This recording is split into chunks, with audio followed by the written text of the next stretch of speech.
Mom said it like she was discussing the weather. Light, casual, already decided. We're using your savings for Madison's studio. Hi, I'm Rachel, 28, a registered nurse in Houston. The daughter who shows up, the daughter they assume will always say yes. My coffee cup froze halfway to my lips. Madison smiled from across the table. Phone already out, probably planning her next Instagram post. Mom added that Madison's mommy blog was about to take off. She just needed a proper filming space. I set my cup down slowly. How much are we talking? 15,000? Dad said without looking up from his phone. You've got it saved. You're not using it for anything important. $15,000. My down payment fund.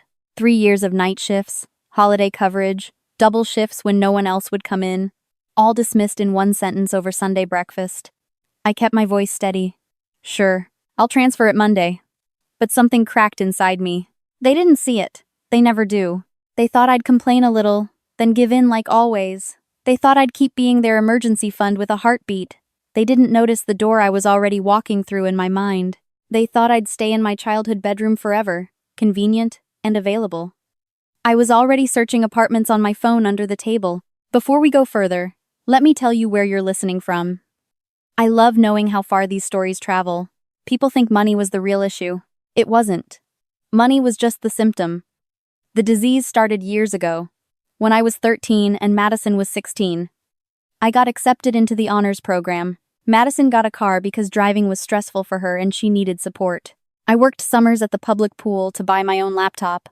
Madison got a MacBook because she was exploring her creative side and needed proper tools. When I got into nursing school on a partial scholarship, I paid the rest myself with student loans. When Madison dropped out of communications after 2 semesters, Mom said some people need time to find themselves. I found myself working 36-hour shifts while finishing my clinicals. Madison found herself engaged at 22 to a guy named Derek who sold insurance and thought he was God's gift to women.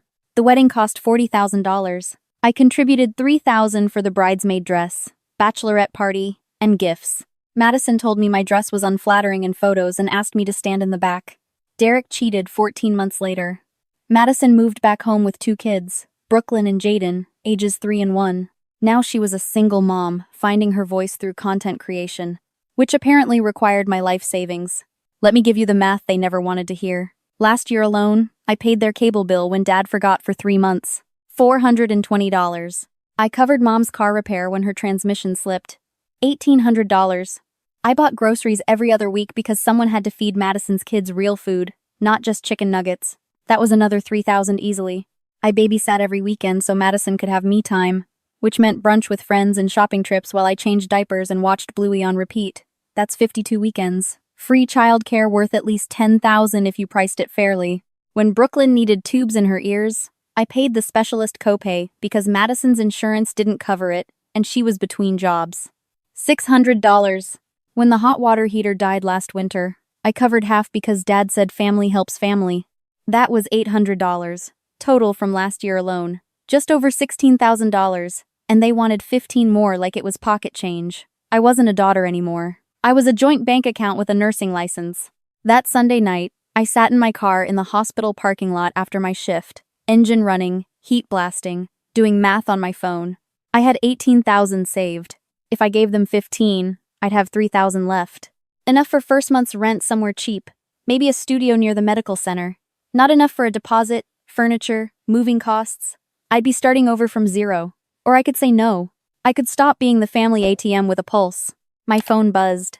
Mom texted asking if I could watch the kids Tuesday night. Madison had a networking event for influencers and couldn't miss it. Something shifted inside me. Not anger exactly. More like clarity after years of fog. I texted back. Can't. Working late. I wasn't working late. I was going to look at apartments. The next morning, I called in a favor from a coworker who knew a landlord. Tiny 1-bedroom near the hospital, $800 a month, available immediately. I drove there before my shift. The place was small, outdated kitchen, weird beige carpet, one window facing a parking lot. But it was quiet, no one asking me for money. No toddler screaming at 6 in the morning. No, Madison, sighing loudly about how hard it was to be a single mom, while I headed to a 12-hour shift. I'll take it, I said. I signed the lease that afternoon. First month, last month, security deposit. $2,400. I had it. I still had my savings because I hadn't transferred anything yet. That night at dinner, Mom asked if I'd sent the money. I pushed my salad around the plate. I've been thinking about that. Madison looked up from her phone. Thinking about what? It's already decided. I met her eyes. You decided. I didn't agree to anything. The table went silent. Dad set down his fork. Rachel, don't be difficult. This is family. This is Madison taking my savings for a YouTube setup while I sleep in my childhood bedroom and work 60 hours a week, I said. I kept my voice calm. That's not family. That's a transaction where I always lose. Mom's face tightened. That's dramatic. We've always supported you. I almost laughed. When? When I paid for my own nursing school? When I covered the mortgage that one month you forgot to tell me you'd borrowed against? When I've babysat every single weekend for 2 years without a single thank you? Madison rolled her eyes. You love the kids. You'd do it anyway. And you'd take my money anyway, I said. So let's stop pretending this is about family bonds. Dad's voice dropped low. We don't talk to each other like this in my house. You're right, I said. I pushed back from the table. That's why I'm moving out. Dead silence. Mom's mouth opened, then closed. Madison actually looked up from her phone. What do you mean, moving out? I mean, I signed a lease today. I'm taking my stuff this weekend. But you can't just leave, Mom said. Who's going to help with the kids? Who's going to help with the bills? Who's going to be there when we need something fixed? That's exactly my point, I said. I am not the solution to every problem in this house. I'm a person, not a backup plan. Madison stood up, face red. This is so selfish. You know I'm going through a hard time.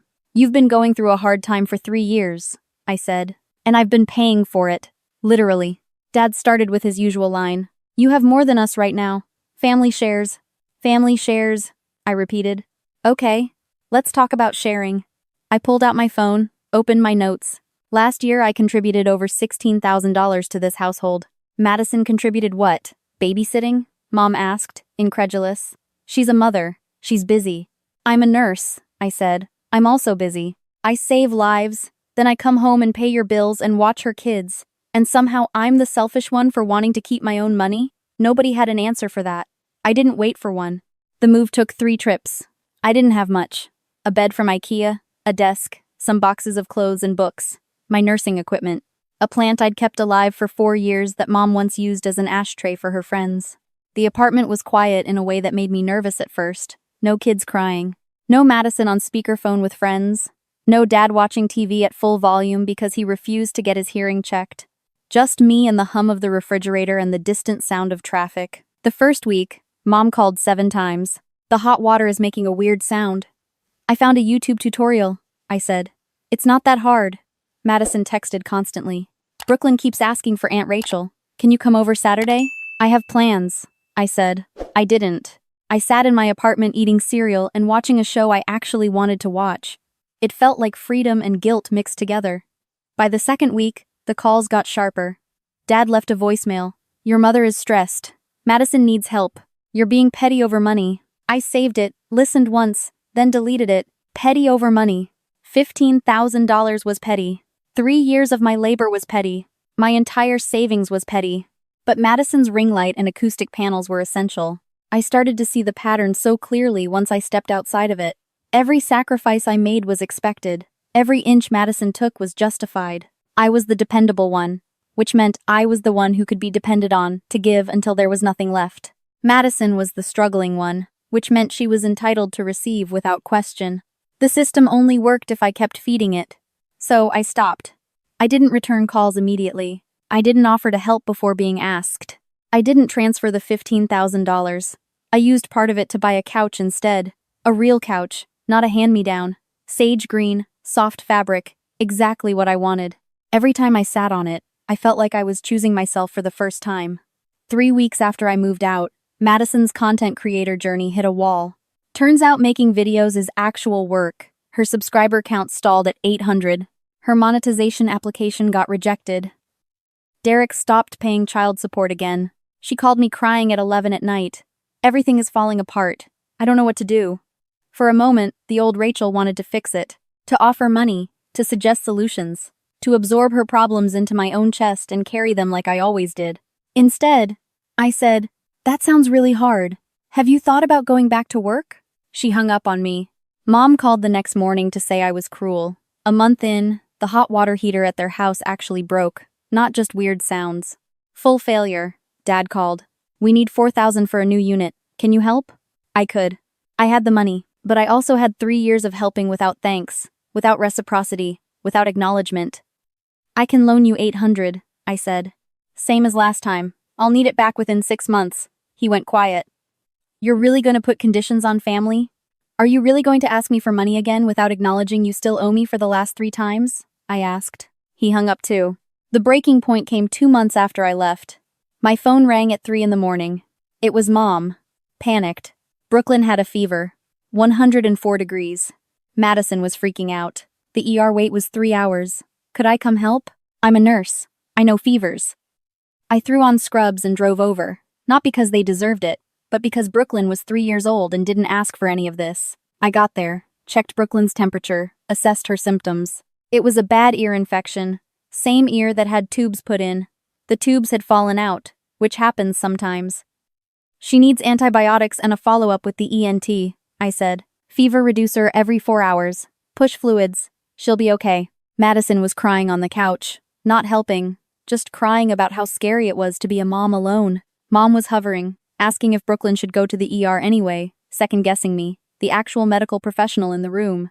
Dad was asleep through all of it. I gave Brooklyn her medicine, sat with her until the fever started dropping, then stood up to leave. Where are you going? Mom asked. Home, I said. Brooklyn's stable. Call her pediatrician in the morning. You could stay, Madison said. Help out for a few days until she's better. I looked at my sister, really looked at her. She was 31 years old, 2 kids, living with our parents, no job, no plan, no accountability, and she still expected me to drop everything for her. I've worked 3 12-hour shifts this week, I said.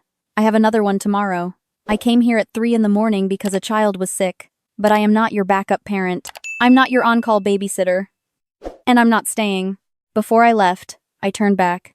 One more thing. That $15,000 you wanted for your studio? It's gone.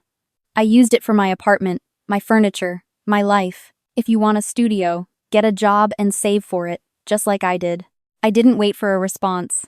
I drove home in the dark, windows down, cool air rushing in. Something had finally broken free.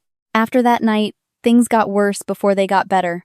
Mom sent passive-aggressive texts about how she raised me to be kind, and she didn't know where this selfish streak came from. Dad stopped calling entirely. Madison posted a vague Instagram story about fake family members who abandon you when you need them most. She got 42 likes. I kept living my life. I picked up extra shifts, not because I had to, but because I wanted to pay off my student loans faster. I started a small savings fund again, this time with a password no one else knew. I went on a date for the first time in 2 years. A respiratory therapist named Marcus who made me laugh and didn't expect me to pay for everything. I bought plants for my windowsill. I slept in on my days off without guilt. 4 months after I moved out, I got a text from an unknown number. It was Derek, Madison's ex. Hey Rachel, this is awkward, but I need to say something. Madison told me you paid for Brooklyn's ear surgery. I didn't know. I've been a deadbeat, but I'm trying to do better. I sent Madison 3 months of back child support. I hope it helps. I stared at the text for a long time. I didn't know if I believed him. People say they're changing all the time, but at least he acknowledged it, more than my own family had done. That weekend, Mom called. Her voice was different, softer. Could you come for Sunday dinner? Just dinner. No asks, no favors. Just, we miss you. I almost said no automatically, but something in her tone made me pause. Just dinner? Just dinner. I promise. I went. The house looked different. The lawn was mowed, probably by Dad for the first time in years. The living room was cleaner. Madison wasn't glued to her phone. She was actually in the kitchen helping Mom cook. Smells good, I said carefully. Madison turned around. She looked tired, but less dramatic than usual. Rachel, I'm glad you came. We sat down to eat. It was awkward at first, everyone careful with their words like we were handling something fragile. Then Dad cleared his throat. I owe you an apology, he said. I nearly dropped my fork. I've been thinking since you left. About what you said.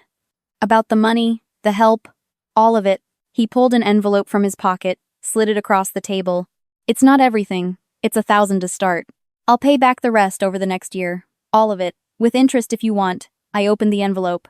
$100 bills, crisp and counted. Mom spoke next. We took you for granted. I think we told ourselves you were fine because you never complained. We didn't see how much we were asking. Madison was harder to read. She stared at her plate for a long moment before speaking. I got a job, she said quietly. Front desk at a real estate office. It's not glamorous, but it's 40 hours a week. Steady paycheck, benefits starting next month. I didn't know what to say. Madison continued. I'm also doing the content stuff on the side. Nights and weekends. No studio, just my phone and some good lighting. It's slower, but it's mine. I felt something shift in my chest. Not forgiveness exactly, but maybe the beginning of it. That's good, I said. That's really good. It's been 8 months now since I moved out. Things aren't perfect, but they're honest. I visit for Sunday dinners twice a month. No more surprise requests for money. No more assumed babysitting. When Madison needs help with the kids, she asks properly, in advance, and she says thank you after. Last month, she sent me a video she made. Tips for single moms on a budget. It had 4,000 views. She'd figured out her niche, not the glamorous influencer lifestyle, but something real, something useful. Derek actually is paying child support now. Not perfectly, but consistently. Brooklyn started preschool. She runs to hug me when I visit, calls me her favorite aunt, which is funny because I'm her only aunt. Dad paid back another $500. He's up to $1,500 total now. It's slow, but he's keeping his word. Mom started volunteering at a community center. She says it gives her something to do besides worry. I think it gives her perspective on how other families struggle. As for me, I got promoted to charge nurse last month. More responsibility, better pay. Marcus and I are still dating. He met my family last Sunday. It went okay. Not perfect, but okay. I still have boundaries. I still say no when I need to. But I don't say no out of spite anymore. I say no because I know my limits, and I protect them. Sometimes people ask me if I regret leaving, if I feel guilty about the months of distance, the hard conversations, the burned bridges that had to be rebuilt. Here's what I've learned. The bridges weren't burned. They were just finally being built for the first time. Before, there was no bridge. There was just me, lying across the gap, letting everyone walk over me to get where they wanted to go. Now there's an actual structure, with supports, with boundaries, with traffic that flows both ways.